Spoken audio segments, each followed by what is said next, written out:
사도 바울은 감옥에 있을 때 골로새 교회 개척자인 에바브로를 통해서 골로새 교회의 소식을 듣습니다.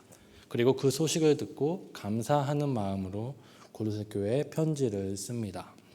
먼저 바울은 기도할 때마다 하나님 나라에 대한 소망을 가지고 믿음과 사랑으로 살면서 복음의 열매를 맺어가는 골로새 교회의 모습에 하나님께 감사를 드립니다. 그리고 사도 바울과 디모데는 자신이 한 번도 가보지 못했고 지금 감옥에 갇혀서 언제 갈지 알지 못하지만 예수 그리스도 안에서 한 몸인 한 공동체인 골로새 교회에 감사하며 계속해서 기도하였습니다. 아직 신앙이 어린 교회 공동체들, 성도들을 위해서 이 험난한 세상 속에서 악이 가득한 세상 속에서 흔들리지 않고 바르게 하나님의 백성으로 자랄 수 있도록 사도 바울은 기도하였습니다. 오늘 우리가 읽은 말씀은 그 골로새 교회를 향한 사도 바울의 기도의 내용, 기도의 제목입니다. 사도 바울은 골로새 교회를 위해서 간절히 기도하는 내용들이 오늘 우리가 읽은 본문에 나타나 있습니다. 먼저 우리 9절과 10절을 함께 읽도록 하겠습니다.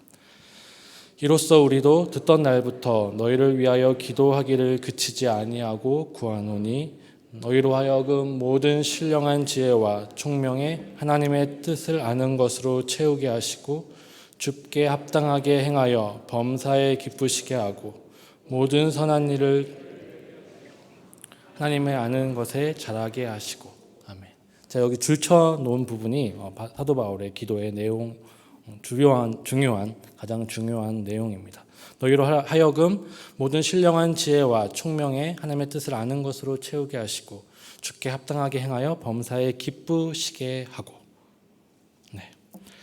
바울은 하나님께서 골로새 교회 성도들이 신령한 지혜와 총명을 통하여서 하나님의 뜻을 아는 것, 아는 것이라고 번역된 것은 아는 지식이라고 할 수 있습니다. 즉 아는 지식에 충만하게 하시기를 기도하고 있습니다.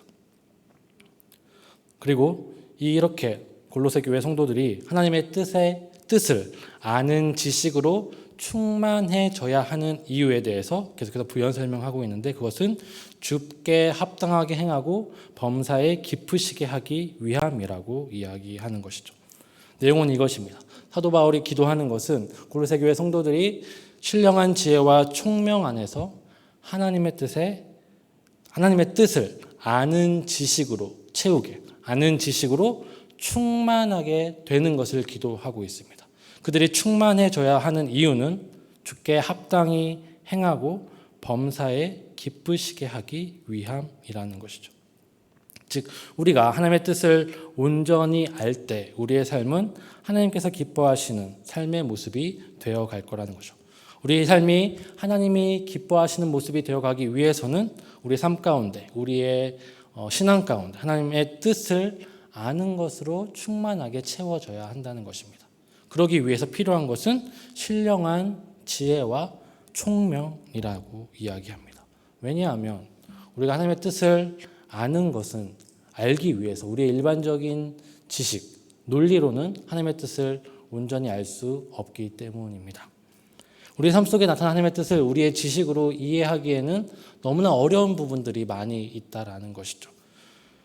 한번 성경을 통해서 살펴보도록 하겠습니다. 우리는 우리의 삶 속에서 하나님의 뜻을 분명하게 알 때가 있습니다. 하나님의 뜻이 분명할 때가 있습니다. 무엇이냐면 하나님은 정의를, 즉 선한 사람들에게 복을 내리시고 악한 사람들에게 저주하신다는 것이죠. 성경은 분명히 하나님을 사랑하고 이웃을 사랑하는 자에게 복을 주신다라고 약속합니다. 반대로 하나님을 거역하고 악을 행하는 자에게는 기근과 전염병과 전쟁 등 이런 것들로 심판하신다라고 성경은 분명히 이야기합니다. 그래서 잠언은 지혜로운 사람은 하나님을 경외하고 그 뜻대로 살아가는 사람이라고 이야기합니다. 악한 사람은 어리석은 사람은 하나님의 말씀을 무시하는 사람이라고 이야기하죠. 왜냐하면 하나님께서 그 삶 가운데 보응하실 것이기 때문입니다. 선한 사람, 하나님을 경외하는 사람에게 하나님은 복을 주어서 성공케 하시고 부유케 하시고 은혜를 내려주실 것입니다. 반대로 악을 행하는 사람에게 하나님께서는 이 땅의 모든 저주와 심판을 내려주실 것입니다. 이것이 분명히 성경에 나타난 하나님의 뜻이죠. 우리 삶 가운데서 그렇게 이야기할 수 있습니다. 우리가 잘 되고 형통하면 하나님께서 나를 사랑하시는구나 생각할 수 있죠. 우리 삶 가운데 무언가 문제가 생기면 내가 뭔가 잘못되지 않았을까 생각할 수 있습니다. 예수님께서 복음서에서 부자가 천국에 들어가기가 어렵다라고 말씀하셨을 때 제자들은 깜짝 놀랍니다. 누가 천국에 갈 수 있습니까? 라고 예수님께 물어봅니다. 왜냐하면 부자는 복을 받은 사람이죠. 부자는 그러면 어떤 사람입니까? 하나님의 말씀을 경외하는 사람이라고 이해할 수 있기 때문입니다. 그것이 성경에 나타난 우리가 이해할 수 있는 가장 분명한 하나님의 뜻입니다. 잠언은 분명히 그런 지혜를 우리에게 이야기해 주고 있습니다. 그런데 인생을 살다 보면 그렇지 않은 경우를 만나게 되죠. 꼭 그렇지는 않은 것 같아요. 하나님의 뜻대로 살면서 정의와 공의를 행하고 정말 사랑을 하면서 살았는데 고난과 아픔과 슬픔이 가득한 삶을 봅니다. 불의를 행하고 다른 사람을 무시하고 괴롭히는 저 사람이 너무나 잘 되고 성공하는 경우를 봅니다. 하나님께서 이 땅을 다스리신다고 하고 있는데 하나님께서 이 땅을 다스리시는데 더 악이 관영하는 것 같고 선한 일들이 회복의 일들이 오히려 더 사라지는 것 같이 보이게 됩니다. 성경에서도 마찬가지죠. 선지자들은 악한 사람이 관영하는 것에 대해서 하나님께 물어봅니다. 저 바벨론과 아수르에 의해서 유다와 이스라엘이 괴롭힘 당하는 것에 대해서 하나님께 왜 그런지에 대해서 의문을 표합니다. 악이 승리하는 것 같은 우리의 삶의 모습에 대해서 성경은 또한 선지자들은 이야기하고 있습니다. 그러나 성경은 그럼에도 불구하고 이렇게 이야기합니다. 하나님께서는 하나님의 정의와 공의를 반드시 이루실 것입니다. 라고 이야기합니다. 우리가 보기에, 우리의 삶 가운데서 느끼기에 악이 승리하는 것처럼 보이는 것은 우리의 삶이 너무나 짧기 때문이라는 거죠. 전도서 기자는 우리의 삶이 너무나 짧다라고 이야기해요. 하나님의 뜻을 온전히 알기에는 우리가 하나님의 뜻을 판단하기에는 우리의 인생은 너무나 짧고 한계가 있다라고 이야기합니다. 우주의 시간 속에서 우리의 시간은 찰나에 지나지 않습니다. 내가 보기에 악이 승리하는 것 같아 보이지만 결국에 하나님의 시간 속에서는 악은 반드시 심판받게 될 것입니다. 우리의 인생의 긴 역사의 시간들을 살펴보십시오. 얼마나 하나님의 정의와 공의가 더 발전하는 방향으로 나아가고 있지 후퇴하는 방향으로 나아가고 있지는 않습니다. 그렇죠. 2000년 전만 해도 200년 전만 해도 노예가 당연시되던 시대, 신분제가 당연시되던 시대였습니다. 그러나 지금 그렇지 않죠.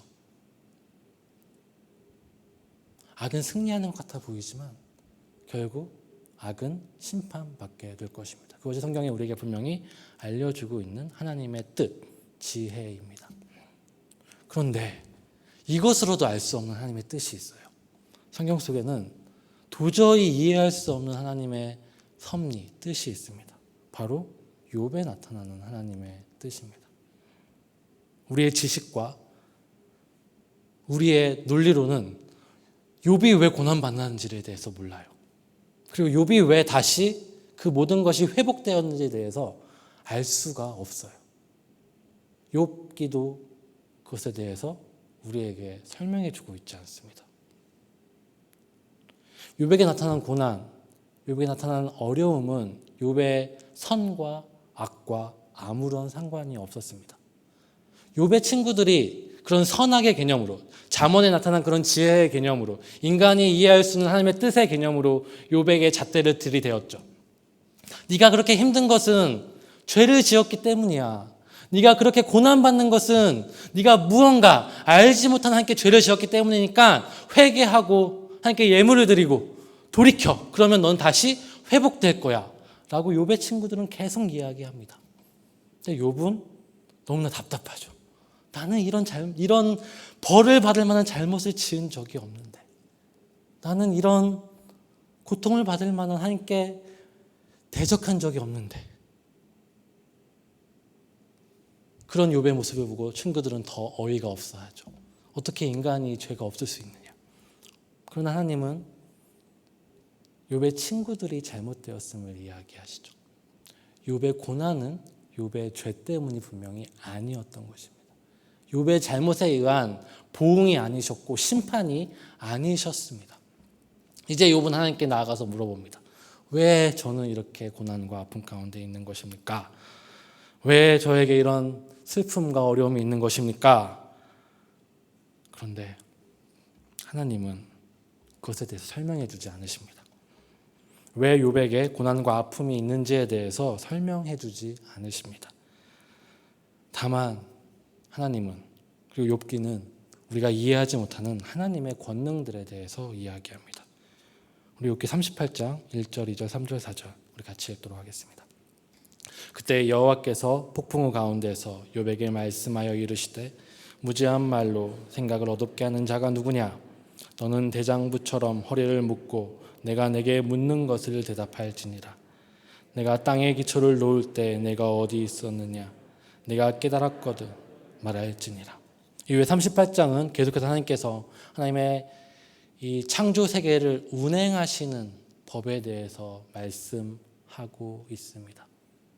그리고 마지막에 네가 이 모든 것을 알고 있니? 알고 있겠지. 네가 오래 살았으니까. 하고 하나님께서는 약간 비꼬는 말투로 이야기하시면서 끝을 내십니다. 알 수 없죠. 우리가 지금 숨쉬는 공기, 중력으로 이 땅을 살아가고 있지만 중력이 왜 작용하는지에 대해서 지금 현대 과학도 설명하지 못합니다. 무슨 말이냐면 중력은 무게가 무거워지면 중력이 생긴대요.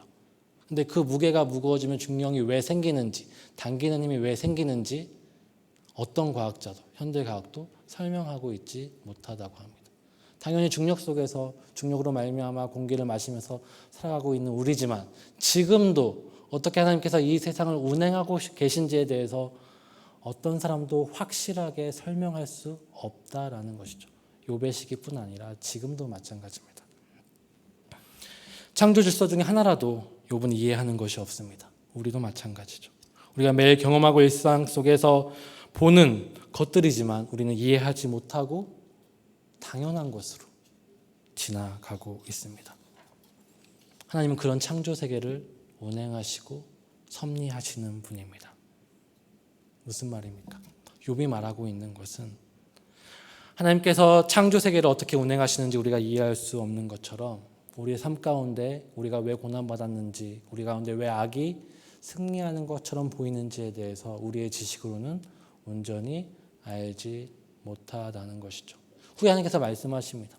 거대한 생물, 베이모스와 같은 거대한 생물을 말씀하시면서 우리가 보기에 그것은 악처럼 보이지만 하나님이 보시기에는 애완동물보다 더 귀여운 선한 존재라는 것입니다.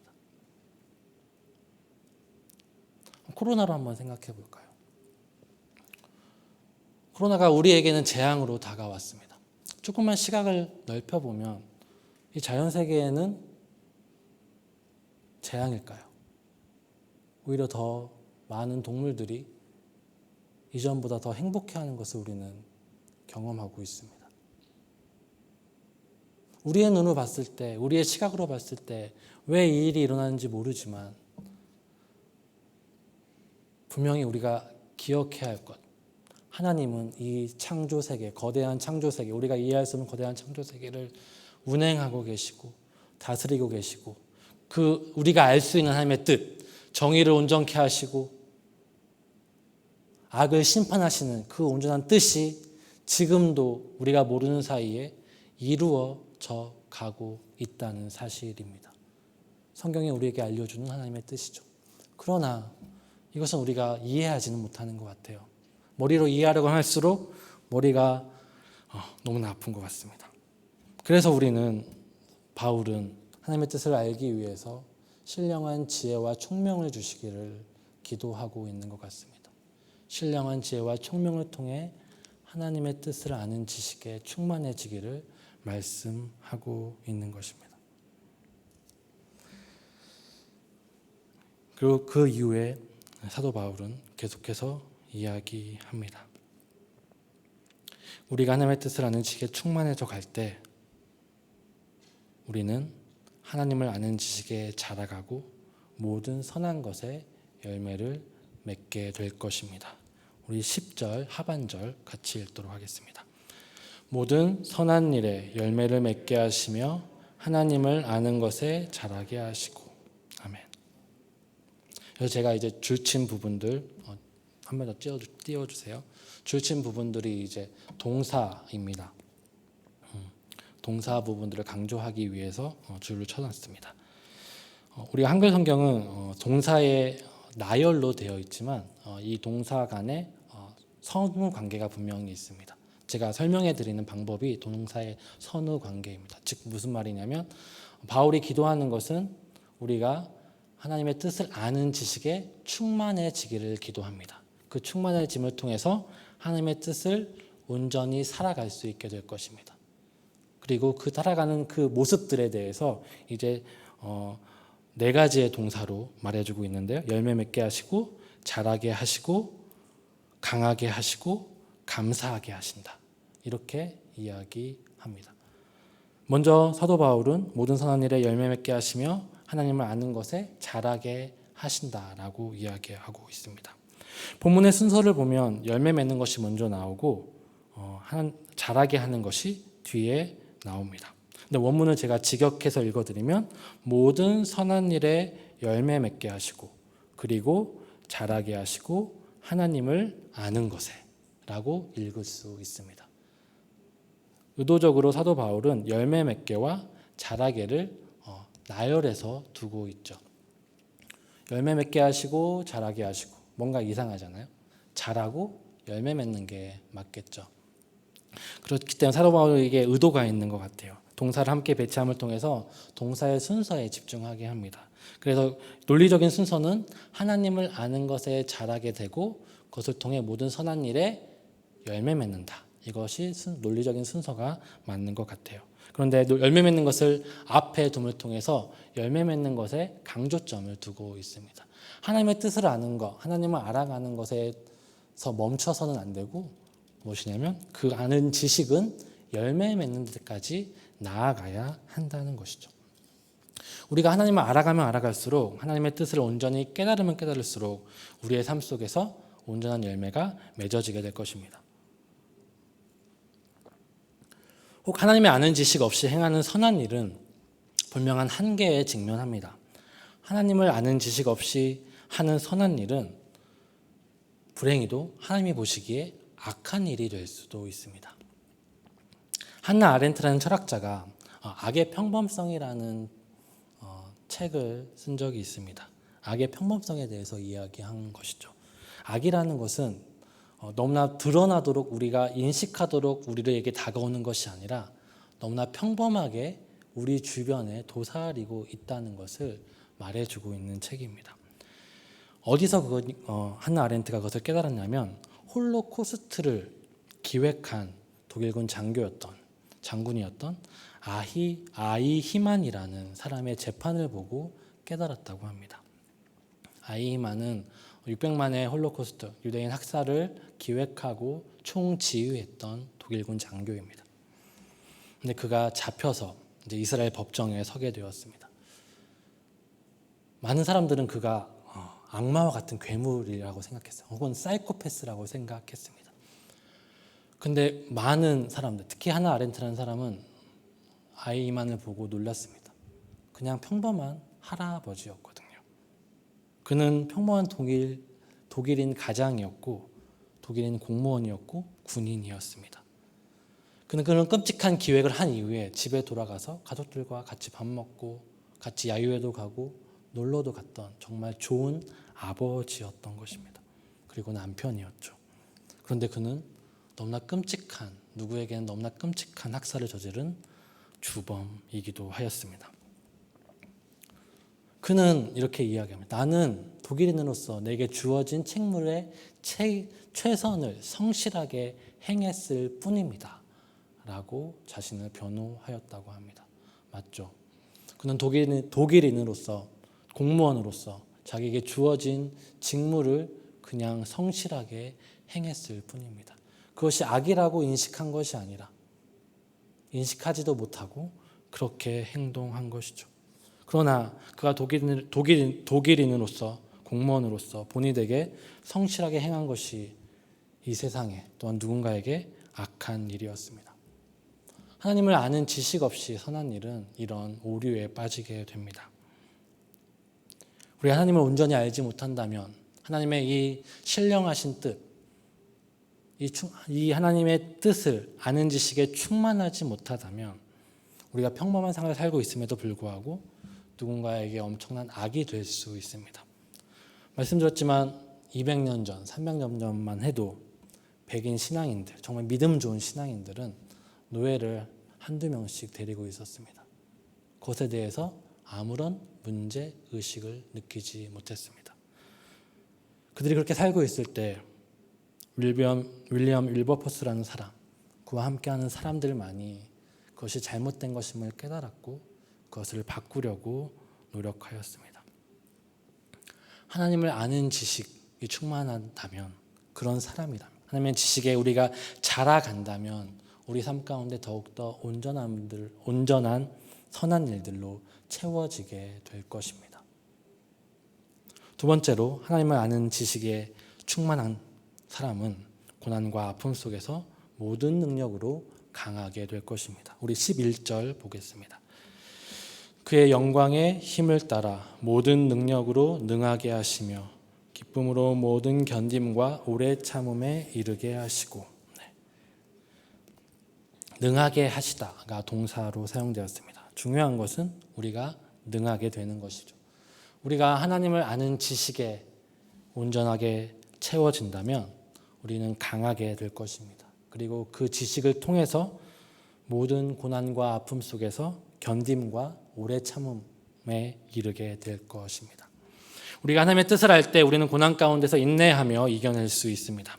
욥의 이야기와 같이 우리 삶 속에 우리가 이해할 수 없는 고난의 때를 겪을 그때 하나님의 뜻을 아는 지식에 충만하다면 그 모든 것을 이겨낼 수 있을 것입니다.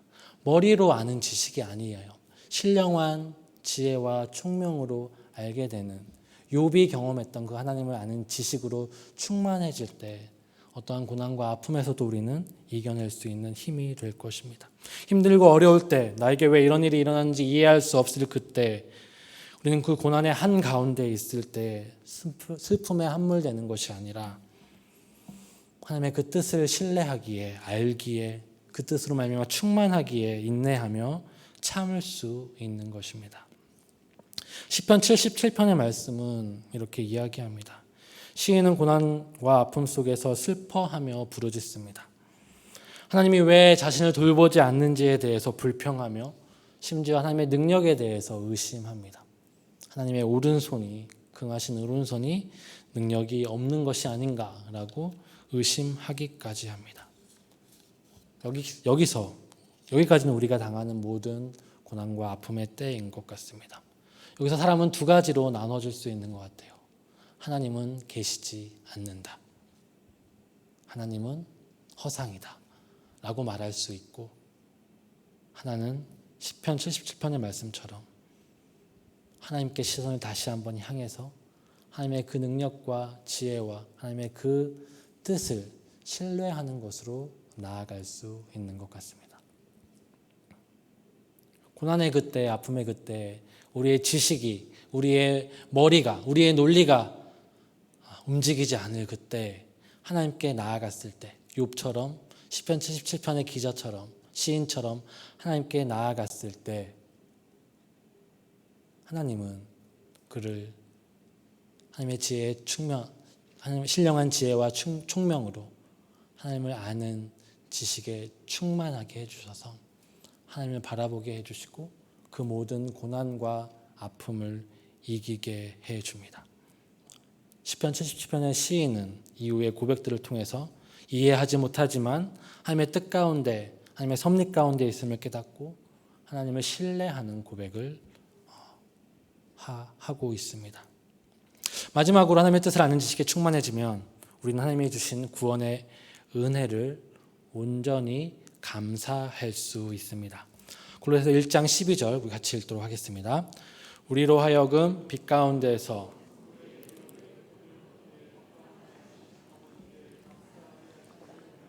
아멘. 하나님께서 우리를 흑암의 권세에서 끌어내셔서 하나님 나라에 들어가게 하셨습니다. 그의 사랑의 아들의 나라에 들어가게 하셨습니다. 우리의 모든 죄를 속량하셔서 하나님의 자녀가 되게 하셨습니다. 우리가 악했을 때, 우리가 정말 악한 일을 하는 죄인이었을 때 이 놀라운 은혜가 우리 가운데 나타난 것입니다. 우리는 죄인이어서 죽을 수밖에 없었고 영원한 저주 가운데 멸망할 수밖에 없었지만 이해할 수 없는 하나님의 뜻은, 우리의 지식으로 깨달을 수 없는 하나님의 그 섭리는 우리를 구원하셨고 우리를 하나님의 백성으로 삼아주셨고 하나님의 자녀로 삼아주셨습니다. 하나님은 자신의 독생자를 인간의 몸으로 보내셨습니다. 예수님은 하늘 권세 버리시고 인간의 몸을 입고 이 땅에 오셨습니다. 성령님은 우리의 구원을 이루시기 위해 지금도 우리와 함께 하십니다. 이해할 수 없는 방법으로 하나님은 우리의 구원을 이루셨습니다. 말도 안 되는 것을 우리에게 행하신 것입니다. 이 모습은, 하나님의 은혜는 이 반대 극변에는 욥의 고난과 아픔이 있는 것 같아요. 무슨 말이냐면 욥에게 왜 고난이 있었는지 아픔이 있었는지 이해하지 못하는 것처럼, 왜 하나님이 우리를 사랑하셨는지, 왜 우리에게 은혜를 베푸셨는지, 왜 우리에게 하늘의 소망을 주셨는지 우리는 전혀 이해할 수 없다는 말입니다. 너무나 많이 들었고 너무나 많이 경험하고 있기 때문에 그게 당연한 것 같아 보이고 그것이 정말 아무것도 아닌 것 같아 보이지만, 우리가 공기를 숨쉬는 것처럼, 아까 중력에 대해서 이야기하는 것처럼, 천지를 하나님께서 운행하시고 있는 것처럼 하나님이 나를 사랑하신다는 그 사실은 전혀 알 수 없고 깨달을 수 없고 이해할 수 없는 사실이라는 거죠. 우리가 하나님의 뜻을 아는 지식에 충만해진다면 이 은혜가 절대로 가벼워질 수 없는 것입니다.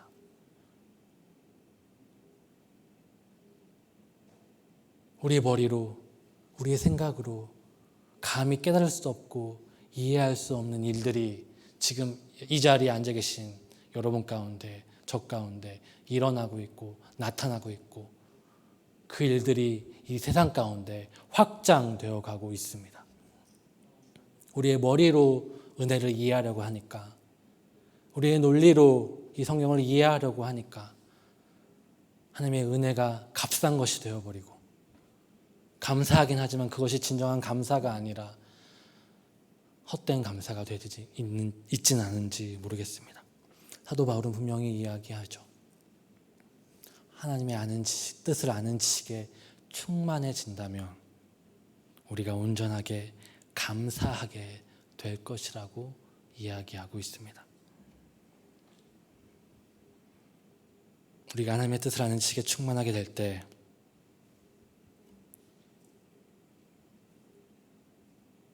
이 은혜 속에서 온전히 감사하게 되고, 이 은혜를 통해서 우리 삶 가운데 있는 모든 악의 문제, 모든 고통의 문제로 겪는 모든 고난과 아픔 속에서 그럼에도 불구하고 사랑하신 하나님의 사랑을 붙잡고 인내할 수 있고, 이런 못난 나를, 이런 악한 나를 사랑하셔서 선한 일을 이루신 것과 같이 이 땅 가운데 선한 일을 이루실 하나님의 그 뜻을 알고 그렇게 행할 수 있습니다. 그것이 바울이 우리에게 말해주고 있는, 그리고 골로새 교회를 향해서 또 우리를 위해서 기도하고 있는 바울의 마음인 것 같습니다. 말씀을 정리하겠습니다. 바울은 골로새 교회를 향해서 하나님의 뜻을 아는 지식에 충만하기를, 신령한 지혜와 총명으로 하나님의 뜻을 아는 지식에 충만하기를 기도합니다. 우리도 그래야 할 것 같습니다. 오늘 함께 나아갔을 때 우리의 삶 속에서, 우리의 신앙 속에서 신령한 지혜와 총명으로 하나님의 뜻을 아는 지식에 충만해지기를 기도하는 여러분 되시기를 원합니다. 그래서 우리가 성경을 읽는 가운데, 말씀을 듣는 가운데, 찬양하는 가운데, 기도하는 가운데, 우리의 주어진 일상을 살아가는 가운데, 그래서 섬김과 구제와 희생과 봉사 가운데서 우리의 삶이 하나님을 아는 지식에 날마다 자라가고 성숙해져 가고 성장해져 갔으면 좋겠습니다. 그럴 때 우리는 우리 삶 가운데 주신 그 구원의 은혜에 정말 제대로 온전히 감사하며 예배하며 찬양할 수 있을 것입니다. 그 지혜로 말미암아 고통하는 이 세상 가운데, 너무나 힘들고 어려운 이 세상 가운데, 코로나로 말미암아 정말 고통하고 아파하는 이 세상 가운데서 우리는 견딜 수 있고 이겨낼 수 있고 더 강해질 수 있을 것입니다. 그리고 이 힘든 세상 속에서 지금 코로나로 말미암아 모두가 힘든 가운데서 선한 일이 무엇인지, 하나님이 원하시는 그 선한 일이 무엇인지를 고민하고 깨닫고 그렇게 그 선한 일을 이루며 열매 맺으며 살아갈 수 있을 것입니다. 우리의 삶 가운데서 여기 계신 모든 성도들의 삶 가운데 날마다 하나님의 뜻을 아는 지식이 충만해지기를 간절히 소망합니다. 기도하겠습니다. 사랑과 은혜가 풍성하신 하나님 아버지 감사합니다. 우리가 아직 죄인이었을 때 하나님께서 크신 사랑으로 우리를 구원하여 주시고 하나님의 자녀 삼아 주시며 우리에게 이 땅을 살아갈 수 있는 놀라운 은혜와 사랑과 힘을 주심에 감사드립니다. 하나님 아버지, 오늘 바울 사도가 고린도 교회를 위하여 모든 성도를 위하여 했던 기도의 제목, 우리의 기도의 제목이 되게 하여 주시옵소서. 우리의 삶 가운데 신령한 지혜와 총명으로 하나님의 뜻을 아는 지식에 충만해져가는, 가득해져가는 우리의 삶이 되게 하여 주시옵소서. 그 지식으로 말미암아, 그 지혜로 말미암아 하나님의 은혜에 더 온전히 감사드리는 우리의 삶이 되게 하여 주시고, 힘들고 어려운 이 세상을 살아가는 가운데 지치지 않고 낭망하지 않고 넘어지지 않고 인내하며 오래 참으며 담대하게 살아갈 수 있게 하여 주시고, 그 힘과 능력으로 말미암아 이 세상을 하나님의 정의로, 하나님의 공의로 온전케 하는 모든 선한 일에 열매 맺는 우리의 삶이 될 수 있도록 도와주시옵소서. 아버지, 이 성문교회가 모든 성도들이 코로나로 말미암아 모두가 힘든 이때, 이 세상 가운데 하나님의 선하심과 하나님의 살아계심을 보여주는 귀한 믿음의 일꾼들 될 수 있도록 아버지 함께하여 주시고 말씀하여 주시고 사용하여 주시옵소서. 하나님께 감사하는 마음으로 그 은혜에 정말 감사하여서 하나님께 예물 드렸습니다. 이 예물을 통해서 더 선한 열매가 온전히 맺어져 갈 수 있도록 하나님 사용하여 주시고 붙들어 주시고 인도하여 주시옵소서. 감사드리며 우리 주 예수 그리스도의 이름으로 간절히 기도합니다. 아멘. 우리 찬송가 540